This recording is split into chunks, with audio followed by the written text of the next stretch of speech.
Libya نے سہارا desert کے اندر دنیا کی سب سے بڑی ریور بنائی تو بنائی کیسے؟ جہاں پانی کی ایک بوند بھی نہیں ملتی تھی وہاں لاکھوں کیوبک میٹر تازہ پانی کیسے لایا گیا؟ اس پروجیکٹ کو 8th wonder of the world کا نام بھی دیا گیا تھا، لیکن پھر ایسا کیا ہوا جو آج اس کے بارے میں کوئی ڈسکس بھی نہیں کرنا چاہتا؟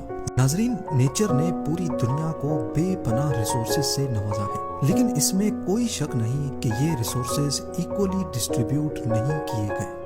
پانی کی بات کی جائے تو بے شک دنیا کا 75% حصہ پانی ہے، لیکن یہ ہم استعمال نہیں کر سکتے۔ اس میں سے جو پانی استعمال کے قابل ہے یعنی فریش واٹر، وہ صرف 3% ہے۔ اس 3% میں سے بھی 2.5% گلیشیئرز، ایٹماسفیئر اور زمین کے اندر ہے، یعنی ہمارے استعمال کے قابل جو پانی پیچھے بچتا ہے وہ ہے صرف اور صرف 0.5%، اور یہ 0.5% پانی بھی دنیا میں ایکولی ڈسٹریبیوٹ نہیں ہے۔ کچھ کنٹریز تو ایسی ہیں جن کے پاس پینے تک کے لیے پانی نہیں بچتا۔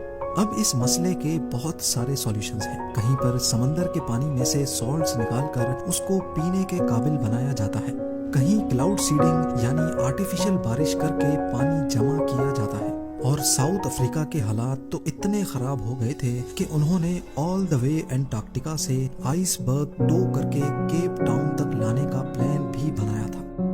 آج ہم ایک ایسے سولوشن کے بارے میں بات کریں گے جس پر یقین لانا بہت ہی مشکل ہے۔ قریب 50 سال پہلے معمر غدافی نے لیبیا جیسی خشک کنٹری میں دنیا کی سب سے بڑی مین میڈ ریور بنانے کا نہ صرف اعلان کیا بلکہ یہ حقیقت میں پورا کر کے بھی دکھایا۔ لیبیا جس کو سیٹلائٹ میپ پہ بھی دیکھا جائے تو کہیں ہریالی کا ایک ڈاٹ بھی نظر نہیں آتا، جہاں بارش اتنی نایاب ہے کہ لوگ کئی سالوں تک بارش نہیں دیکھ پاتے۔ اس سچویشن میں لیبیا نے آخر یہ سب کیسے ممکن کر دکھایا؟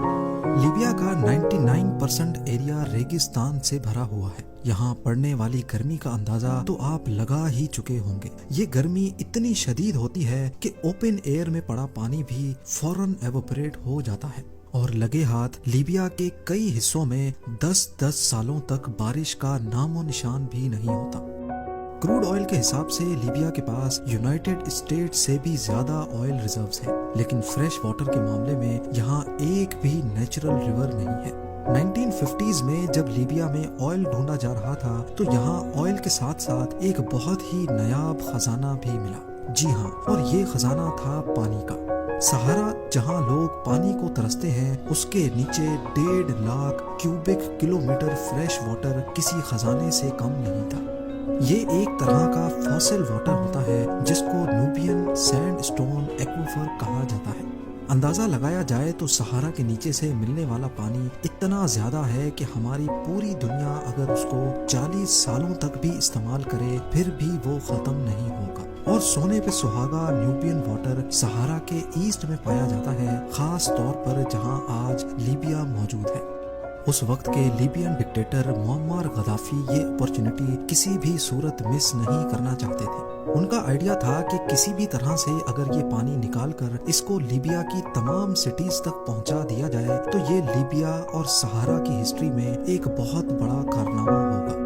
یہ پلان بنانا جتنا آسان تھا اتنا ہی کمپلیکیٹڈ اس کو انجام تک پہنچانا تھا، کیونکہ انیشیل ریسرچ سے معلوم پڑا کہ نیوبین واٹر لیبیا کے ساؤتھ میں پایا جاتا ہے، اور یہاں کی میجر سٹیز لیبیا کے نارتھ یعنی میڈیٹرینین کوسٹ پہ پائی جاتی ہیں۔ یہ فاصلہ ہرگز کم نہیں تھا، خاص طور پر ایک آرٹیفیشل ریور بنانے کے لیے۔ ایسٹیمیٹ لگوایا گیا تو معلوم پڑا کہ ہر سٹی تک پانی پہنچانے کے لیے ان کو 2820 کلومیٹر لمبی ریور کھودنی پڑے گی۔ یہ فاصلہ اتنا ہی ہے جتنا دلی سے ممبئی یا پھر اسلام آباد سے کراچی تک کے 2 چکر لگائے جائیں۔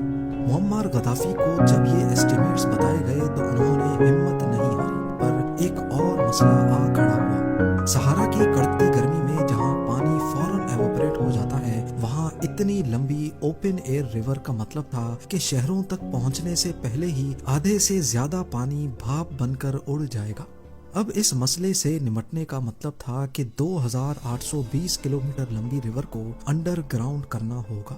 اس کام کے لیے بڑے بڑے پائپس کی ضرورت تھی۔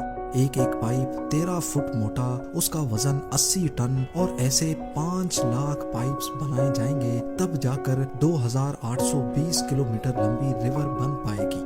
اتنے زیادہ پائپس بنانے کے لیے لیبیا میں ہی کئی فیکٹریز بنائی گئیں جن میں یہ خاص پائپ تیار کیے جانے لگے۔ یہ کنکریٹ اور اسٹیل سے بنے پائپ تھے۔ ایک ایک پائپ میں 8 کلومیٹر اسٹیل وائرز استعمال کی گئی تھی، یعنی اگر سارے پائپس میں یوز ہونے والی اسٹیل وائرز کو سیدھا بچھا دیا جائے تو وہ ارتھ کے گرد 100 مرتبہ چکر لگا سکتی ہیں۔ ہم بات کر رہے ہیں 1980s کی، جب ماس لیول پہ پائپس بننے کا کام اسٹارٹ ہو چکا تھا۔ یہ پائپس کنسٹرکشن سائٹ پر بڑے بڑے ٹرکس میں لوڈ ہو کر پہنچائے جانے تھے، لیکن مسئلہ یہ تھا کہ اس وقت لیبیا میں کوئی روڈ نیٹ ورک بھی نہیں تھا، لہٰذا ساؤتھ کورین کمپنی کو بلوایا گیا اور فیز 1 میں 3200 کلومیٹر لمبی روڈ بنوائی گئی۔ اس کے بعد کھدائی کا کام اسٹارٹ کیا گیا، کیونکہ پائپس کو زمین کے 20 فٹ اندر تک جانا تھا۔ اس پورے پروجیکٹ میں قریب 3 ارب کیوبک فیٹ ریت اور پتھر کھودے گئے تھے۔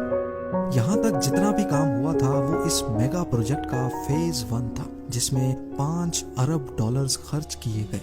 اس کے بعد 1989 میں فیز 2 پہ کام شروع کیا گیا۔ اس میں سب سے پہلے پانی کی پائپس کو ٹریپولی تک بچھانا تھا، جو کہ لیبیا کا کیپٹل اور یہاں کی سب سے بڑی سٹی ہے۔ اس کام کے لیے جبل حسونہ میں 2 جگہوں پر ویلز کھودی گئیں اور قریب 200 میٹر کی گہرائی سے پانی پمپ کیا گیا۔ یہاں سے پائپس کو آل دا وے ٹریپولی تک بچھایا گیا، جو کہ 700 کلومیٹر لمبی لائن تھی۔ اسٹیج 3 میں کفرا کے مقام پر ویلز کھودی گئیں اور وہاں سے پائپس بچھا کر بنگازی تک لائے گئے، جو لیبیا کی دوسرے نمبر پر بڑی سٹی ہے۔ یہ فاصلہ 1000 کلومیٹر لمبا تھا۔ اس کے بعد اگلی اسٹیج میں ان دونوں نیٹ ورکس کو آپس میں جوڑا جانا تھا۔ لیبیا کے great man made river project میں 5 بڑے بڑے ریزروائرز بھی بنائے گئے تھے۔ یہ ریزروائرز ایکسیس پانی کو اسٹور کرنے کا کام کرتے تھے۔ ان ریزروائرز کا ڈایا میٹر 1 کلومیٹر رکھا گیا ہے، جو آج بھی قائم و دائم ہے۔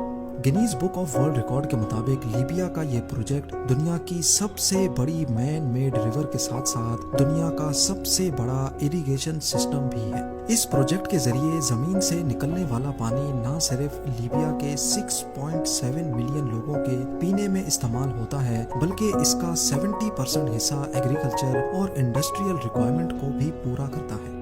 اسی پروجیکٹ کی وجہ سے لیبیا کے نارتھ اور ویسٹ میں گرین لینڈز میں اضافہ کیا گیا تھا۔ اب ظاہر ہے اتنا بڑا میگا پروجیکٹ بننے میں خرچہ بھی ٹھیک ٹھاک ہوا ہوگا۔ مختلف ڈیٹا کے حساب سے اس پروجیکٹ میں 25 بلین ڈالر سے بھی زیادہ کا خرچہ ہوا۔ اور سب سے حیرت کی بات یہ ہے کہ لیبیا نے پہلے 3 فیزز کو وقت پہ کمپلیٹ کیا، وہ بھی بغیر کسی اور ملک کی فائنینشیل سپورٹ کے۔ البتہ یونیسکو کی ایک ٹیم نے اس پروجیکٹ پہ کام کرنے والے انجینئرز اور ورکرز کو ٹریننگ ضرور دی تھی۔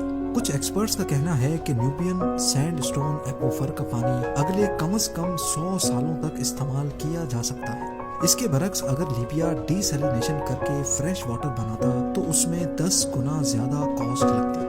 لیبیا کی مین میڈ ریور کے چرچے پوری دنیا میں چھا چکے تھے۔ ہر نیوز ایجنسی صرف اسی پروجیکٹ پہ خبریں دے رہی تھی، لیکن برا وقت کبھی بتا کر نہیں آتا۔ 22 جولائی 2011 کو لیبیا میں سول وار اسٹارٹ ہو گئی۔ معمر غدافی کو مار دیا گیا اور نیٹو کی ایک ایئر اسٹرائک میں فیز 4 اور 5 کے لیے بنائے جانے والے پائپس کی فیکٹری کو تباہ کر دیا گیا، اور اس پوائنٹ پر پروجیکٹ کی کنسٹرکشن کا کام روک دیا گیا۔ 2014 سے 2020 تک ہونے والی سیکنڈ سول وار کے دوران پورے انفراسٹرکچر کو نظر انداز کر دیا گیا۔ پائپس کی مینٹیننس اور ریپیئر پہ بالکل بھی دھیان نہیں دیا جاتا تھا، جس کی وجہ سے کئی بار پانی کی سپلائی ڈسٹرب رہی۔ 10 اپریل 2020 کو لیبین کیپٹل ٹریپولی تک پانی پہنچانے والے اسٹیشن پہ چند ملیٹنٹس نے قبضہ کر کے اس کو بند کر دیا، اور آج لیبیا میں کنڈیشن یہ ہے کہ آلریڈی جو فیزز کمپلیٹ ہیں ان کو بھی صحیح سے مینٹین نہیں کیا جا رہا۔ نہ ہی ٹریپولی میں پانی بچا ہے اور نہ ہی بنگازی میں۔ اور بات کی جائے ریزروائرز کی تو وہ اب کافی حد تک خالی ہو چکے ہیں۔ جہاں ایک دور میں پانی خوشحالی لے کر آیا تھا، وہی لیبیا آج ایک بار پھر سے بدترین واٹر شارٹیج کا سامنا کرنے پر مجبور ہے۔